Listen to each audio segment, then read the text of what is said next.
নমস্কার। একে অমাবস্যা আর দুই হচ্ছে গিয়ে পূর্ণ সূর্য গ্রাস সূর্যগ্রহণ, যেটাকে বলা হচ্ছে বলয় গ্রাস সূর্যগ্রহণ। ভারতে অদৃশ্য, রাত্রিবেলায় হচ্ছে, তাই ভারতের ওপরে কোনো রকম এফেক্ট পড়বে না, প্রথম কথা।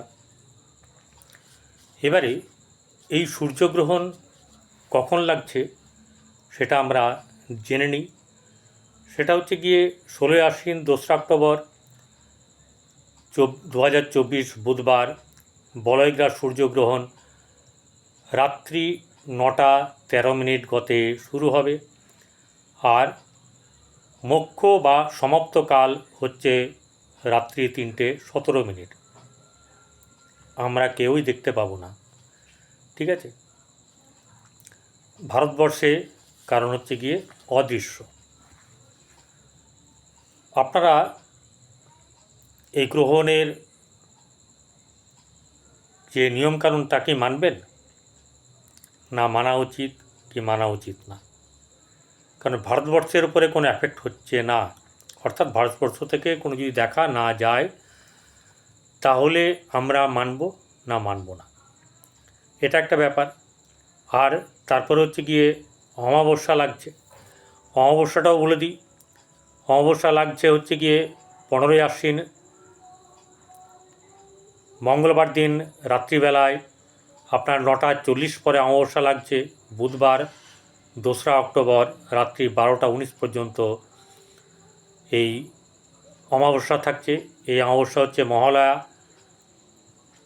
যেখানে পিতৃতর্পণ, পিতৃদেবদের উদ্দেশ্যে বা পিতৃপুরুষদের উদ্দেশ্যে জল তিল দান করা হয়, তর্পণ করা হয়, তারা যাতে তুষ্ট হন এবং কি হয় না এখান থেকে যাতে তারা নতুনভাবে জন্ম নিতে পারেন, সেই কাজ। সেটা করতে গেলে কী কী নিয়ম পালন করতে হবে? শুধু তর্পণ করলেই হবে? শুধু তর্পণ করলে কি হবে? মোটেও না।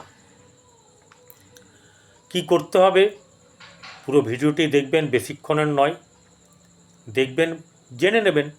করবেন না করবেন দায়িত্ব আপনার।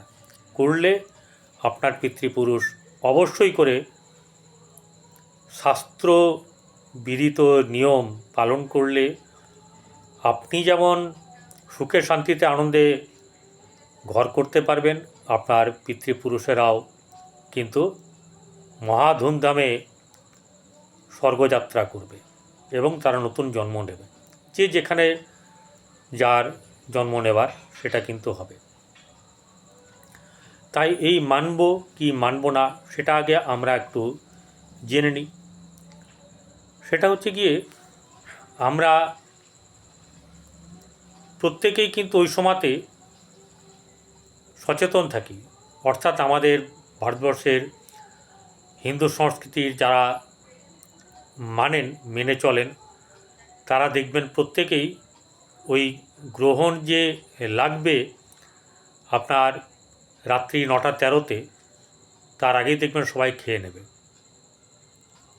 এবং তুলসী পাতা আগের থেকে সকালবেলায় তুলে রাখবে, দিনের বেলায় দিয়ে সকলেই কিন্তু ওই তুলসী পাতা দিয়ে রাখবে। যদিও ভারতবর্ষের কোনো ধরনের যদি কেউ নিয়ম পালন নাও করে তাতে কোনো কিছু হবে না, কোনো কিছু হবে না। যদি দেখা যেত তাহলে একটা ব্যাপার ছিল, কিন্তু একটা কথা, কারোর বিশ্বাসে আঘাত নয়। যে যেরকম মনে করবেন সে সেটা করবেন, কারণ প্রত্যেকেরই একটা নিজস্ব ধর্মভাব আছে, তাদের পারিবারিক ব্যাপার আছে, তাদের গুরুদের নিয়ম মাফিক তাদেরকে চলতে হবে। তাই প্রত্যেকে যে যার মত অনুযায়ী চলবেন। কিন্তু আমার একটা কথা, যে যখন দেখা যাচ্ছে না তখন না মানলেও চলবে, আবার মানলেও ভালো হবে, এটাই বলা। এই যে আমরা দেখতে পাচ্ছি না তাতে আমাদের একদিকে ভালো হয়েছে, যদিও এর এফেক্ট ইউরোপ, আমেরিকার পাশ্চাত্য দেশে কিন্তু পড়বে, যেখানে যেখানে দেখা যাচ্ছে। তার কারণে কি হবে আমি থাম্বনেলে দিয়েছি। তার কারণের জন্য কি হবে সেটা ব্যাখ্যা অবশ্যই করব। সেটা হচ্ছে যে অনেক দেশেই গৃহযুদ্ধ লাগবে। কীরকম? অর্থের মূল্য কমে যাবে, জিনিসপত্রের দাম বৃদ্ধি পাবে, তাতে অনেক দেশের মানুষের কিন্তু আপনার ক্রয় ক্ষমতা কমে যাবে, সেখানে হাহাকার লাগবে। 2 নম্বর হচ্ছে গিয়ে ঠান্ডা যুদ্ধ কিন্তু চলবে, একে অপরকে থ্রেট দেওয়া অন্যভাবে, যেটা ঠান্ডা যুদ্ধ চলে দেশে দেশে, সেটা চলবে। এবং কোনো কোনো দেশ কিন্তু আরেক দেশকে আক্রমণ বা গোলাবর্ষণ করবে। যেগুলো খারাপ, সেই খারাপের আঁচ আমাদের ভারতবর্ষও পড়বে না তা নয়, ভারতবর্ষও পড়বে। বিশ্বের বাজারে শেয়ার মার্কেট পড়লে আমাদের ভারতবর্ষেও শেয়ার মার্কেট পড়ে যায়। বিশ্বের বাজারে অনেক জিনিস আছে যেগুলোর দাম বেড়ে গেলে আমাদের ভারতবর্ষের সেই সব জিনিসপত্রের দাম বেড়ে যায়, তাই আমাদের উপরে এফেক্ট আসবে। তাদের যদি ওখানে সুনামি হয়, সেই সুনামি কি শুধু ওখানে থেমে থাকবে?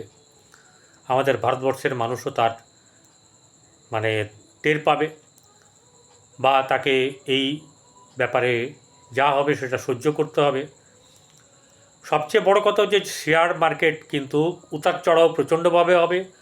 অর্থের দিক থেকে দাম প্রচুর বৃদ্ধি পেয়ে যাবে আপনার জিনিসপত্রের, সেই তুলনায় অর্থের যোগান বা অর্থ রোজগার থাকবে না। প্রচুর পরিশ্রম করতে হবে, অত পরিশ্রম সবার পক্ষে সহজ নয়, আর পরিশ্রম করলেই যে পাওয়া যাবে তার কোনো মানে নেই। তাই এরকম কিছু অনিশ্চয়তা বা অশুভ ব্যাপার লক্ষণীয় হবে। এটা ধীরে ধীরে ধীরে ধীরে হবে, দেখতেই পাবেন, শুনতেও পাবেন। এই দাম বৃদ্ধির যে আঁচ সকলের ঘরে কম বেশি করে পড়বে, বিশেষ করে নিম্ন মধ্যবিত্ত এবং মধ্যবিত্তদের ঘরে এটা পড়বে। টাকা, গাদা টাকা, ব্যাগে জিনিসপত্র কম, এটাই কিন্তু হবে। এবারে যেটা কথা সেটা হচ্ছে গিয়ে যে আমরা এই সূর্যগ্রহণের যে ব্যাপার, তাহলে সেটার আমরা কি করতে পারি? সূর্যগ্রহণে যে যেরকম নিয়ম আছে সেটা করবেন, আর মানার কথা মানবেন, কেউ বারণ করবে না। নিজের ধর্ম নিজের কাছে। চন্দ্র উত্তর ফাল্গুনী নক্ষত্রে অর্থাৎ রবি নক্ষত্রে থাকবে। মেষ রাশি আপনার হচ্ছে সিংহ, কন্যা, এরপরে হচ্ছে গিয়ে বৃশ্চিক, মকর, এদের কিন্তু কিছু না কিছু ভালো হবে। অনেকেরই খারাপ হয়ে যাবে। সূর্যগ্রহণ হলে কি খারাপ? না, সূর্যগ্রহণের যে আঁচ, ঠিক আছে, যদি গ্রহদের আঁচ আমাদের জীবনে পড়ে, তাহলে এরও আঁচ কিছু না কিছু পড়বে। লক্ষণীয় হতে পারে, নাও হতে পারে। যার খারাপ তার কাছে আরও লক্ষণীয় হবে, যার কম খারাপ তার কাছে লক্ষণীয় কম হবে। এবারে যেটা হচ্ছে গিয়ে বলার ব্যাপার, যে আপনারা এই ইয়েতে কি করবেন, সেটা হচ্ছে গিয়ে আপনারা খাদ্য কিছুটা মজুত রাখবেন, অর্থ অপচয় করবেন না। কারণ ঝড় বৃষ্টির মাত্রা, বজ্রপাতের মাত্রা বাড়বে, মৃত্যুও কিন্তু বাড়বে। বন্যা পরিস্থিতি আরও খারাপ হবে, কোথাও খরা হবে, এরকম ব্যাপারটা হবে দেশে এবং বিদেশে। এবং সেটা যখন যেটা হবে সেটা বেশি মাত্রায় হবে। এবারে একটি ব্যাপার আমি বলি, যেটা যে উপায়টা আজকের দিনে করা উচিত বলে আমি মনে করি, এবং সেই কারণে আপনাদের কাছে আমি এসেছি। সেটি হচ্ছে গিয়ে সন্ধ্যেবেলায়, দিনের বেলায় যে যা করছেন করুন, মা বোনেদেরকে বলবো উঠোনে মাড়ুলি দিয়ে এবং আপনার দুয়ারে দুয়ারে জল দিয়ে কি করবেন, ঘিয়ের প্রদীপ জ্বালাবেন। মাটির পাত্রে, একটি থাকবে যেখানে আপনার ঘরে মন্দির আছে সেখানে, একটি রান্নাঘরের ঈশান কোণে, একটি তুলসী তলায়, আর দুটি দুয়ারের দুপাশে। মা লক্ষ্মীকে স্মরণ করবেন এবং আপনারা ধূপ ধুনো তো দেখাবেন। ধুনোতে কি করবেন? ধুনোতে আপনারা ধুনুচিতে কাঠ হোক ছোবড়া হোক দেবেন, তাতে ধুনো দেবেন, কর্পূর দেবেন, গুগ্গুল দেবেন, তেজপাতা, লবঙ্গ, দারচিনি সব অল্প মাত্রায় দেবেন, এলাচ দেবেন। এগুলো দিয়ে সারা ঘর এবং ঘরের বাইরে একবার ঘুরিয়ে দেবেন। নেগেটিভ এনার্জি দূরে সরবে। ঘর আপনার দূষিত থাকলে তা বিশুদ্ধ হবে এবং মাইন্ড ফ্রেশ হবে, এনার্জি বাড়বে, পজিটিভ এনার্জি। এবং আপনাদের দেখবেন ঘরে লক্ষ্মী দেবী, মনে হচ্ছে যেন ঘরে লক্ষ্মী দেবী বাস করছেন। ঘরটা শান্ত লাগবে এবং লক্ষ্মীর কৃপা লাভ আপনাদের হবে। এগুলো আমি বললাম, আপনাদের যাদের মনে হবে তারা করবেন, করলে কিন্তু উপকৃত হবেন। ভালো থাকবেন, নমস্কার। চ্যানেলটি দেখার পরে যদি ভালো লেগে থাকে তাহলে সাবস্ক্রাইব করবেন, পাশে থাকা বেল আইকনে ক্লিক করবেন, লাইক করবেন, কমেন্ট করবেন এবং শেয়ার করবেন।